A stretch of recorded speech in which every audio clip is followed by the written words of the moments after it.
विद्यार्थियों, आपका अपने इस यूट्यूब चैनल में बहुत बहुत स्वागत और अभिनंदन है। आज हम लोग पढ़ने वाले कक्षा 11वीं क्लास की भौतिक विज्ञान। और भौतिक विज्ञान होता क्या है कि वे बालक जितनी भी आपके इस प्रकृति में घटित होने वाली घटनाएं हैं वो सब भौतिक के अंतर्गत रखी जाती हैं। जैसे सूर्य का चमकना, तारों का चमकना, पृथ्वी के अपनी अक्ष पर घूमना, बादल का गरजना, बिजली का चमकना, ये जो भी आप प्रकृति में होने वाली जो भी घटनाएं आप देखते हैं, इन सभी घटनाओं में सूर्य के से प्रकाश का आना, इन सभी घटनाओं का हम लोग भौतिक विज्ञान के अंतर्गत रखते हैं। तो भौतिक विज्ञान एक बहुत ही मज़ेदार टॉपिक सब्जेक्ट है और बहुत इसमें अच्छे अच्छे टॉपिक्स भी हैं।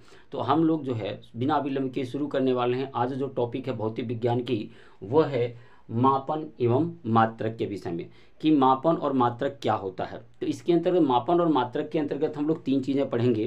पहला तो हम लोग मापन और मात्रक पढ़ेंगे, दूसरा त्रुटि विश्लेषण पढ़ेंगे और तीसरा बीमी विश्लेषण पढ़ेंगे। यानी तीन चीज़ें इस चैप्टर के अंतर्गत पढ़ने वाले हैं हम लोग, मापन और मात्रक, दूसरा त्रुटि विश्लेषण और तीसरी जो है बीमी विश्लेषण के विषय में हम लोग पढ़ेंगे। तो आइए बिना विलंब किए हम लोग शुरू करते हैं अपना चैप्टर मापन एवं मात्रक। तो इसमें सबसे पहले हमें समझना कि भौतिक राशियां क्या होती हैं। इसको हमने पहले ही बोर्ड पर लिख रखा है ताकि समय की बचत हो सके। तो ऐसी राशियां जिनका मापन किया जा सके, ऐसी राशियां जिनका मापन किया जा सके भौतिक राशियां कहलाती हैं। ऐसी सभी राशियां जिनका मापन किया जा सके उन्हें हम लोग भौतिक राशियां कहते हैं। दूसरी चीज, वे राशियां जिन्हें माप कर संख्या के रूप में लिखा जा सके, वे राशियां जिन्हें माप कर एक संख्या के रूप में लिखा जा सके वो सभी भौतिक राशियां कहलाती हैं। तो आपको मैंने परिभाषित कर दिया है, आप इसे नोट्स बनाते जरूर जाइएगा। आप निश्चित रूप से नोट बनाइएगा, वीडियो को रोक लीजिएगा और उसके बाद इसे लिख लीजिएगा, नोट बना लीजिएगा। तो हम लोगों ने देखा कि मूल भौतिक राशियां क्या होती हैं। अब भौतिक राशियों में कुछ मूल राशियां होती हैं। अब हम मूल राशियों के विषय में चर्चा करेंगे। ये मूल राशियां क्या होती हैं जिनका आपस में दूर दूर तक कोई संबंध नहीं होता है, उन राशियों को हम लोग मूल राशियां कहते हैं। अब आप देख सकते हो, मैं मूल राशियां मुख्य रूप से 7 होती हैं। मूल जो राशियां हैं वो मुख्य रूप से 7 तरह की होती हैं। मूल राशियां, उनकी हम लोग चर्चा करेंगे। पहली हो गई लंबाई, दूसरी आपकी जो मूल राशि है वो होती है द्रव्यमान भाई लंबाई, द्रव्यमान। तीसरी मूल राशि होती है समय। चौथी मूल राशि होती है आपका वैद्युत धारा। पांचवी मूल राशि होती है आपकी ताप। और छठी मूल राशि ज्योति तीव्रता। और सातवीं जो मूल राशि होती है वह पदार्थ की मात्रा। तो ये हमारी मूल राशियां हैं जिनका आपस में कहीं भी कोई संबंध नहीं है। अच्छा ये बताओ, आप मार्केट में चले जाते हो और कहोगे भाई 2 किलो आलू 2 मीटर दे दो, तो क्या वो 2 किलो आलू 2 मीटर देगा? ऐसा कहते ही आपको वो बेवकूफ़ आपको समझेगा और आपके ऊपर हंसेगा भी। तो इसलिए आप कहीं भी आप ये थोड़ी कह सकते हो 10 बज करके 1 मीटर हुआ है या 9 बज करके 2 मीटर हुआ है। तो इनका आपस में दूर दूर तक कहीं संबंध नहीं होता है। ये सब के सब अलग अलग हैं, अपना अलग अलग महत्व रखती हैं। ऐसी राशियों को हम लोग मूल राशियां कहते हैं, जिन्हें संख्यात्मक रूप में हम व्यक्त कर सकेंगे। ऐसी राशियों को हम भौतिक राशियां कहते हैं। मूल राशियों के लिए मूल मात्रक भी हैं, मूल राशियों के लिए मूल मात्रक भी हैं। इसी लगे हाथ देख लेते हैं। मूल राशियों के लिए मूल मात्रक हैं और इनके संकेत भी हैं कि उन्हें हम कैसे प्रकट करेंगे। तो लंबाई है, लंबाई की जो मूल मात्रक होता है वो होता है मीटर। मूल मात्रक होता है मीटर और इसका संकेत होता है एम। द्रव्यमान का किलोग्राम, द्रव्यमान का मात्रक होता है किलोग्राम, जिसको हम लोग केजी लिख सकते हैं।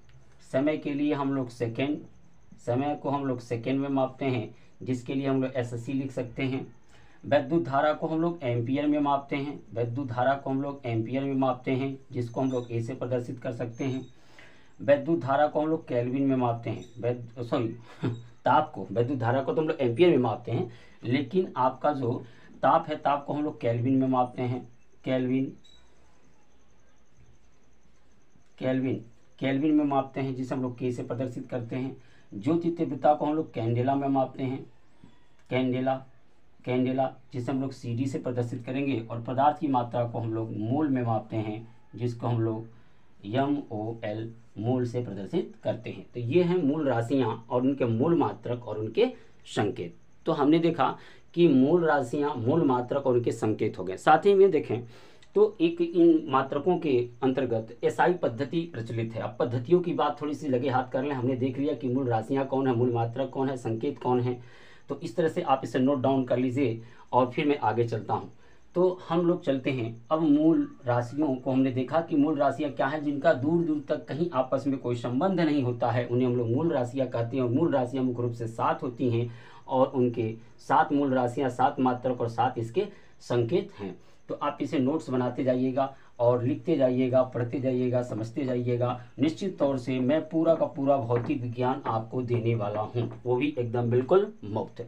तो अभी देखें कि जो पद्धति है मात्रकों की, जो पद्धति है मात्रक पद्धति, अगर मात्रक पद्धति की बात करें तो मुख्य रूप से 3 पद्धतियां हमारे सामने प्रचलित हैं। यह है एमकेएस पद्धति, एमकेएस पद्धति, दूसरी होती है सीजीएस पद्धति, सीजीएस पद्धति, और तीसरी होती है आपकी एफपीएस पद्धति। तो ये 3 तरह की मात्रकों की पद्धतियां हमारे भौतिक विज्ञान में प्रचलित हैं। और इस सीजीएस एमकेएस पद्धति को हम लोग एसआई पद्धति भी कहते हैं। इसी पर इंटरनेशनल जो आपका सिस्टम ऑफ इंटरनेशनल यूनिट कहा जाता है, यानी अंतर्राष्ट्रीय स्तर पर हम एमकेएस पद्धति का ही इस्तेमाल करते हैं। अब एमकेएस पद्धति है क्या, ऐसे जिनको हम लोग क्या करें, लंबाई को मीटर में मापें, द्रव्यमान को किलोग्राम में मापें और समय को यदि हम सेकेंड में मापते हैं तो ऐसी पद्धति को हम लोग एमकेएस पद्धति कहते हैं। दूसरा सीजीएस पद्धति क्या है, सीजीएस में यदि हम लंबाई को सेंटीमीटर में मापें, वजन को ग्राम में मापें, द्रव्यमान को ग्राम में मापें और समय को क्या मापें, सेकेंड में, तो हम इसे बोलते हैं सीजीएस पद्धति। तीसरा है एफपीएस पद्धति। यह पद्धति क्या है, यदि हम लंबाई को फुट में मापें और द्रव्यमान को पाउंड में मापें और समय को सेकेंड में मापें तो हम इसे बोलते हैं अपना एफपीएस पद्धति। तो आप समझ गए होंगे कि पद्धतियां, जो मात्रकों की पद्धतियां वो 3 है। एमकेएस पद्धति मीटर किलोग्राम सेकेंड प्रणाली, सीजीएस पद्धति सेंटीमीटर ग्राम सेकेंड प्रणाली, एफपीएस पद्धति फुट पाउंड और सेकेंड प्रणाली। तो ये चीजें हमने देखा। अब कुछ और चीजों को देखते हैं। तो अब आगे हम लोग समझने वाले हैं मात्रक और आंकिक मान। मात्रक और आंकिक मान, मात्रक क्या होता है, यानी राशियों को मापने के लिए जो मानक बनाए गए हैं, राशियों को मापने के लिए जो मानक बनाए गए हैं, उन मानक को हम लोग मात्रक कहते हैं। जैसे आप देख सकते हो कि 1967 ईस्वी में, 1967 ईस्वी में पेरिस में एक बहुत बड़ा वैज्ञानिकों का सम्मेलन हुआ। वहाँ पर जो है आपके प्लेटिनम ल्यूटियम धातु की जो लंबी छड़ थी उस पर उन्होंने 2 चिन्ह लगाया और कहा कि भाई देखो ये 1 मीटर है, अपने अपने देश में ले जाओ और इससे दिखा देना कि भाई 1 मीटर है। ऐसे ही द्रव्यमान के लिए भी हो। तो इसकी बात हम लोग बाद में चर्चा इसकी भी करेंगे। लेकिन इस तरह से मानक मात्रक बनाया गया, यानी जो मात्रक है वो ये होता है कि जो मानक बनाया गया है कि 1 मीटर कितने को कहेंगे, किलोग्राम कितने को, उसे हम लोग मात्रक बोलते हैं। आंकिक मान वो ये बताता है कि मात्रक कितनी बार शामिल है, मात्रक उसमें संख्यात्मक में कितनी बार शामिल है। जैसे मैं आपको समझाऊं, मैं लिख दूं यहाँ पर आपको 15 मीटर, मैं लिखता हूँ 15 मीटर। तो आप देखेंगे ये है आपका आंकिक मान, ये है आंकिक मान, ये आंकिक मान और ये है आपका मात्रक। ये क्या है आपका मात्रक। इस तरह से आपका जब भी आप कुछ लिखेंगे तो उसका एक आंकिक मान होगा और एक मात्रक होगा। अब हम देखेंगे भौतिक विज्ञान में हमारे 2 प्रकार के संबंध होते हैं, उन संबंधों को समझें। एक संबंध होता है आपका व्युत्क्रमानुपाती और एक होता है अनुक्रमानुपाती। यानी भौतिक विज्ञान में 2 तरह के संबंध होते हैं। भौतिक विज्ञान में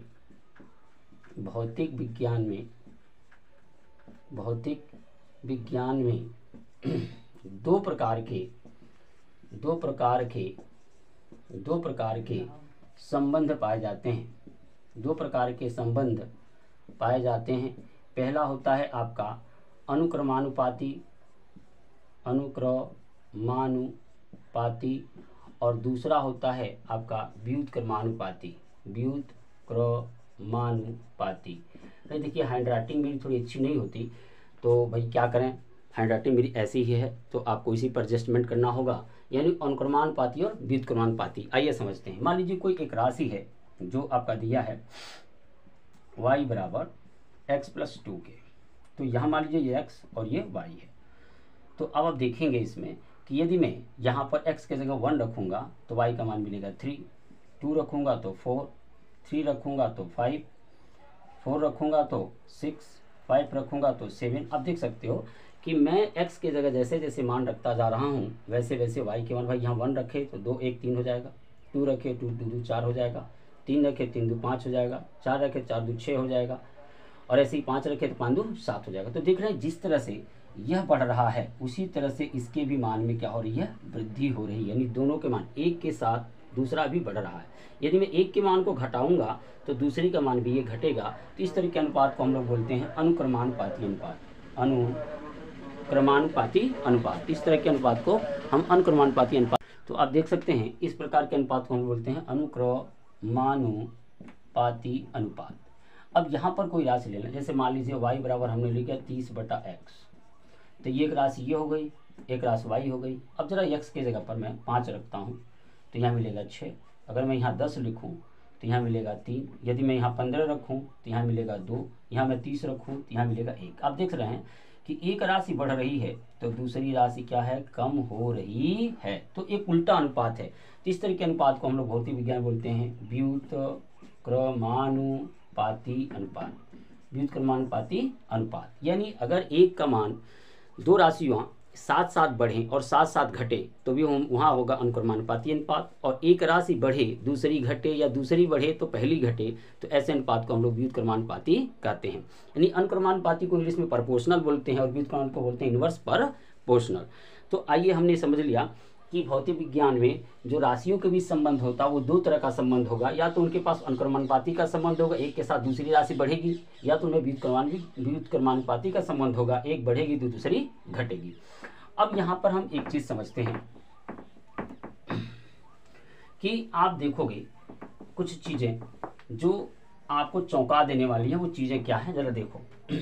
यहाँ पर हमें लिखता हूँ आपको, मान लो 5 मीटर मैंने लिखा, यहाँ 5 मीटर लिखा, और इस मीटर को यदि सेंटीमीटर में बदलूंगा तो 1 मीटर में 100 सेंटीमीटर होता है, ये हो गया 500 सेंटीमीटर।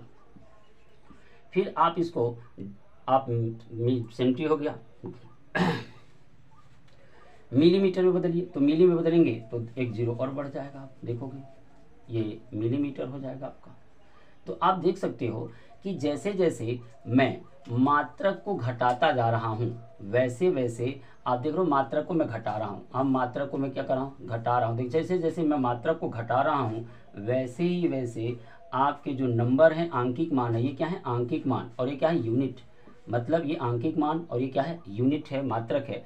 मात्रक को जैसे जैसे मैं घटा रहा हूँ तो आंकिक मान में वृद्धि हो रही है, तो आंकिक मान में वृद्धि हो रही है। जैसे जैसे मैं मात्रक को घटा रहा हूँ वैसे आंकिक मान में क्या हो रही है, वृद्धि हो रही है। तो आप बता सकते हैं किस प्रकार का संबंध होगा। निश्चित तौर से आप डेफिनेटली बोल सकते हैं कि इसमें क्या होगा, व्युत्क्रमानुपाती होगा, व्युत्क्रमानुपाती का संबंध होगा। क्यों? क्योंकि एक बढ़ रही है तो दूसरी घट रही है, कि अगर आंकिक मान बढ़ रहे हैं तो आपके मात्रक छोटे हो रहे हैं। आंकिक मान को अगर मैं छोटा करूं तो मात्रक क्या होगा, बड़े होंगे। तो एक के बढ़ने पर दूसरा घट रहा, दूसरे को घटने पर पहला बढ़ रहा है, इसलिए इसमें व्युत्क्रमानुपाती होता है, अनुपात होता है। अब जरा देखिए थोड़ी सी बातें हम समझते हैं। एक फार्मूला डेरिवेट करते हैं और उस फार्मूले पर हम लोग बहुत सारा क्वेश्चंस करेंगे और बार बार वो हम आपके हमारे काम में आने वाले हैं। जैसे मान लीजिए कोई n1 ये है आंकिक मान, मान लीजिए ये आंकिक मान हो गया, u1 ये आपका मात्रक हो गया एक। तो आप समझ सकते हो कि जो n1 है यह होगा इनवर्स प्रोपोर्शनल u1 के। क्यों? क्योंकि आपके जो आंकिक मान है और जो मात्रक हैं उनमें जो संबंध है वह है व्युत्क्रमानुपाती। तो अब यदि जरा देखिए कि यदि मैं कोई नियतांक लेता हूँ, नियतांक यदि मैं k ले लूँ, ऐसा मान जो इन दोनों के मान को रखने पर बराबर कर दे, तो n1 बराबर हो जाएगा आपका k1/u1 के। तो यहाँ un गुणा कर रहा है, भाग कर रहा, सॉरी यहाँ भाग कर रहा है, इधर क्या करेगा गुणा, यानी कह सकते हो k बराबर आएगा आपका n1u1, ये हो गया आपका समीकरण 1। इसी प्रकार से मान लीजिए कोई दूसरा मैं मात्रक लेता हूँ, मैं कोई दूसरा अंकिक मान, मान लो ये दूसरा अंकिक मान n2 है और उसका जो मात्रक है वो है u2। तो यहाँ पर भी आप देखोगे कि n2 जो है इन्वर्स प्रोपोर्शनल है U2 के, मतलब आंकिक मान और मात्रक में जो है व्युत्क्रमानुपाती का संबंध होता है। तो इसलिए यदि मैं यहाँ पर भी एक नियतांक k ले लूँ, नियतांक अगर मैं k ले लूँ, अगर नियतांक मैं k लेता हूँ तो N2 जो बराबर हो जाएगा k/U2 के, यहाँ पर ये भाग का इधर क्या करेगा, गुणा, यानी k बराबर आपका हो जाएगा N2U2, और ये हो गया आपका समीकरण 2। यदि समीकरण 1 और 2 को आप देखो तो दोनों ही k के ही बराबर है, दोनों क्या है, k के बराबर है। तो समीकरण 1 और 2 को, समीकरण 1 और 2 की अगर मैं बात करूं, तो दोनों को देख सकते हो कि k के बराबर ये भी है, k के बराबर ये भी है, इसलिए मैं कह सकता हूं कि N1U1 बराबर होगा N2U2 के। यह एक मेरा फार्मूला डेरिवेट होकर के सामने आ गया। हम इस पे ढेर सारे प्रश्न करेंगे, इसका उपयोग हम लोग एक मात्रक से दूसरे मात्रक में जाने में करते हैं। तो आइए मैं कुछ इस पे आपको एग्जाम्पल्स, मतलब उदाहरण करके दिखाता हूं, ताकि आपको न्यूमेरिकल जो करके दिखाऊंगा तो ये फार्मूला आपको बिल्कुल समझ में आ जाएगा। और मैंने इसे समझा भी दिया, यदि कहीं आपको दिक्कत हो तो आप कमेंट बॉक्स में ज़रूर लिखना। तो निश्चित तौर से आप इसे नोट कर लें, तो फिर मैं इस पर आपको एक न्यूमेरिकल करके दिखाता हूँ। तो विद्यार्थियों, पहला हमने न्यूमेरिकल ले लिया है इस पे, जो हमने अभी एक फार्मूला डेरिवेट किया कि N1U1 बराबर N2U2 के। तो आप देख सकते हो मैंने एक एग्जांपल लिया क्या, कि 72 किलोमीटर प्रति घंटा को मीटर पर सेकंड में मान कितना मान होगा वो देखना हमें। तो सबसे पहले देखिए, ये मान लीजिए हम मान लें N1, और इसको मान लें हम लोग ये वाला, ये मान लें हम लोग U1। तो हमें ये हो जाएगा N2 और ये हो जाएगा आपका N2U2, यानी N2 ज्ञात करना है, U2 का मान आपके पास पता है, यानी U2 का मान आपको दे रखा है, यहाँ N1 दे रखा है, U1 दे रखा है, यहाँ पर N2 हमको पता करना, U2 का मान दे रखा है। तो हम फार्मूला लिखेंगे N1U1 बराबर N2U2। अब N1 का मान कितना भाई सबसे पहले आप N1 को ऐसे रहने दीजिए, और U1 है किलोमीटर प्रति घंटा, यानी किलोमीटर अब प्रति घंटा, मतलब घंटा आएगा नीचे, ऐसे लिख दिया। और यहाँ N2 है, और इसमें क्या हमें लेना है, मीटर और बटे आपका सेकेंड, मीटर बटे सेकेंड। तो आप इतना समझ गए होंगे कि हमने क्या किया, हमारा पहला है जो किलोमीटर प्रति घंटा में है, तो हमने किलो बटे घंटा रख दिया, चूँकि प्रति का मतलब बटा ही होता है। यहाँ पर हमारा मीटर पर सेकेंड है, तो N2 है, मीटर पर सेकेंड रख दिया। अब हमारा पर यहाँ पर एक महत्वपूर्ण काम क्या है कि हम यह जो किलोमीटर है उसको हम इसमें मीटर में बदलेंगे, और घंटे को किसमें, सेकेंड में। तो यहाँ हो जाएगा N2। अब यहाँ पर देखो, किलोमीटर में 1000 मीटर होता है, 1 किलोमीटर में आपका 1000 मीटर होता है, और घंटा में होता है 60 × 60, यानी 60 सेकेंड का 1 मिनट और 60 मिनट का 1 घंटा। और यहाँ पर आप आ जाइए, ये हो रहा आपका N2, यहाँ रह गया आपका मीटर, और यहाँ हो गया आपका सेकेंड। तो आप देख सकते हो, यहाँ पर आप देख सकते हो कि इस मीटर से इस मीटर को कैंसिल कर दें, और यहाँ जो इस सेकेंड है, इस सेकेंड से इस सेकेंड को कैंसिल कर दें, इधर कितना बचेगा, N2।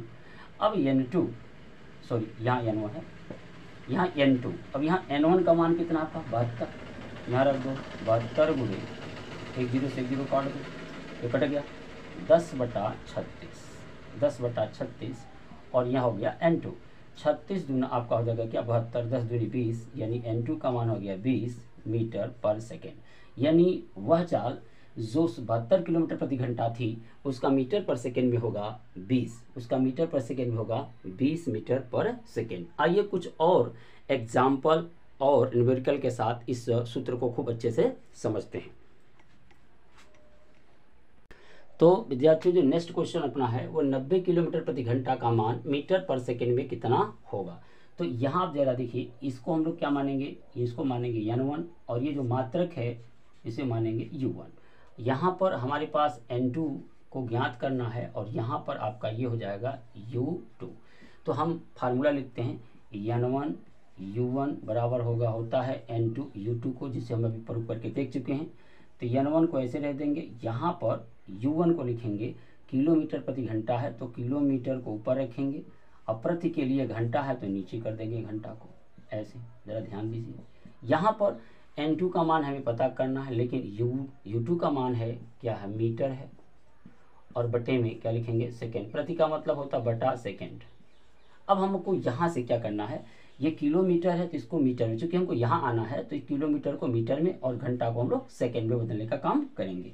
तो ये N1 यहाँ किलोमीटर में 1000 मीटर होता है और घंटे में 60 × 60 सेकेंड होता है, यानी 3600 सेकेंड कह सकते हो आप। और यहाँ हो गया N2 और ये हो गया आपका मीटर और अपान में हो गया ये सेकेंड। तो आप देख सकते हो कि यहाँ मीटर उधर जाओगे तो भाग करेगा, कट जाएगा। यहाँ आपका सेकेंड है, सेकेंड, तो सेकेंड से क्या होगा, सेकेंड कट जाएगा, क्या बचा है N2। अब N1 का मान यहाँ अप्लाई कर सकते हो। N1 क्या है 90, यहाँ रख देंगे 90 और गुणे, यहाँ देखो 1 0 से 1 0, 1 0 से 1 0 उड़ा दिए, बचा कितना 10/6 ठीक है। और यहाँ आ गया आपका N2। तो आप देख सकते हो, काट सकते हो, 18 दूना 36, 18 5 90 और यह हो जाएगा 2 5 10, तो 5वां में 25, यानी N2 का मान है कितना 25 मीटर पर सेकेंड। यानी जो 90 किलोमीटर प्रति घंटा का जो रफ्तार था वो हमारा मीटर पर सेकेंड में होगा 25 मीटर पर सेकेंड के। इसलिए हम एक मात्रक से दूसरे मात्रक में जाने के लिए ये फार्मूला बहुत ही कारगर है। पिछले क्लासों में जो 9 और 10 में हम लोगों ने पढ़ा था वो हम लोग 5/18 से गुणा करके बदला करते थे, लेकिन यहाँ पर हम लोगों को जो एक सिस्टमेटिक ढंग से अपने एक मात्रक से दूसरे मात्रक में जाएंगे और उसको आसानी से कर पाएंगे। आइए एक एग्जाम्पल और करके देख लेते हैं। तो विद्यार्थियों, जो अगला अपना नेक्स्ट क्वेश्चन है वो है 108 किलोमीटर प्रति घंटा का जो मान है सेंटीमीटर पर सेकंड में कितना। इसका पहले हम लोग मीटर पर सेकंड बदलते करते थे, अब हम देखेंगे सेंटीमीटर पर सेकंड में इसका मान कितना होगा। तो डरने की बात नहीं है, हम लोग फार्मूला वही लिखेंगे N1 U1 बराबर N2 U2। तो यहाँ देख सकते हो N1 का मान अभी हम नहीं रखेंगे, हम U1 का मान ये रखेंगे, ये है किलोमीटर अब बटे घंटा। प्रति का मतलब होता है बटा, और यहाँ N2 का मान पता नहीं है और हम लिखेंगे यहाँ आपका सेंटीमीटर बटे सेकेंड, सेंटीमीटर बटे सेकेंड। अब यहाँ जरा ध्यान देना, यहाँ पर ये किलोमीटर को किस में जाना है, सेंटीमीटर में, और घंटे को किस में जाना है, सेकेंड में। तो आप बता सकते हो कि 1 किलोमीटर में 1000 मीटर होता है और 1 मीटर में 100 सेंटीमीटर होता, तो 2 जीरो और बढ़ा देंगे। घंटे में आपका 60 × 60 का हिसाब रखेंगे और यहाँ पर आपका हो गया ये सेंटीमीटर और ये हो गया आपका सेकेंड। यहाँ पर आपका N2 और यहाँ पर है आपका सेंटीमीटर, यहाँ पर है सेकेंड। तो आपको कुछ नहीं करना है, सेंटीमीटर से सेंटीमीटर कैंसिल, सेकेंड से सेकेंड कैंसिल। अब यहाँ N1 का मान रख देंगे 108 गुणे, यहाँ देखो 1 0 से 1 0, 1 0 से 1 0 उड़ा दिए, यह बच गया ऊपर कितना 1000 बटा, ये हो गया आपका 6×36 और ये हो गया इधर बच गया N2। अब 36 देखो 36 यहाँ हो जाएगा 108, 36 3 6 18 को 8 3 3 करो 10, 36 यहाँ 108 और ये हो जाएगा 1000 में गुणा करेगा तो ये हो जाएगा आपका 3000 क्या होगा सेंटीमीटर पर सेकेंड, यानी N2 का मान आ गया 3000 सेंटीमीटर पर सेकेंड। तो इस तरह से आप जो एक मात्रक से दूसरे मात्रक में जा सकते हैं और न्यूमेरिकल को लगा सकते हैं। तो मैं कुछ न्यूमेरिकल आपको दे देता हूं, आप करिएगा, और नहीं तो अपनी बुक से ढूंढ करके इस तरह के न्यूमेरिकल को लगाइएगा। आज हमने देखा कि आज के जो टॉपिक में हमने केवल चर्चा किया है मापन और मात्रक की और मूल राशियों की, और साथ में मूल राशियों से का जो आपकी पद्धतियां हैं, मापन की पद्धतियां हैं, जैसे MKS पद्धति, CGS पद्धति, FPS पद्धति को भी हमने देखा, और साथ में हमने और आंकिक मान और मात्रक में एक व्युत्क्रमानुपाती संबंध होता है, और इस संबंध को लेकर के हम लोगों ने एक फार्मूला डेरिवेट कर लिया कि N1 U1 यानी ये आंकिक मान, ये मात्रक, ये आंकिक मान, ये मात्रक, और इसकी सहायता से हम लोगों ने कम से कम 3 न्यूमेरिकल को किया कि किस तरह से हम इनसे क्वेश्चन को लगाएंगे। तो आशा करता हूं कि आप भी इस तरह के प्रश्नों को लगाएंगे। तो मैं आपको एक क्वेश्चन दे देता हूँ, आप इसे करिएगा फिलहाल। उसके बाद आप नेक्स्ट वीडियो में जब मिलेंगे हम लोग, तो हम लोग करेंगे त्रुटि विश्लेषण, जो कि एक बहुत अच्छी टॉपिक है, त्रुटि विश्लेषण। और त्रुटि क्या होती है और त्रुटि का हम लोग विश्लेषण कैसे करते हैं, त्रुटि को कैसे निकालते हैं, वो सारी चर्चा नेक्स्ट वीडियो में करेंगे। तो आज के लिए बस इतना ही, फिर नेक्स्ट वीडियो में मिलते हैं और हम लोग त्रुटि विश्लेषण की चर्चा करेंगे।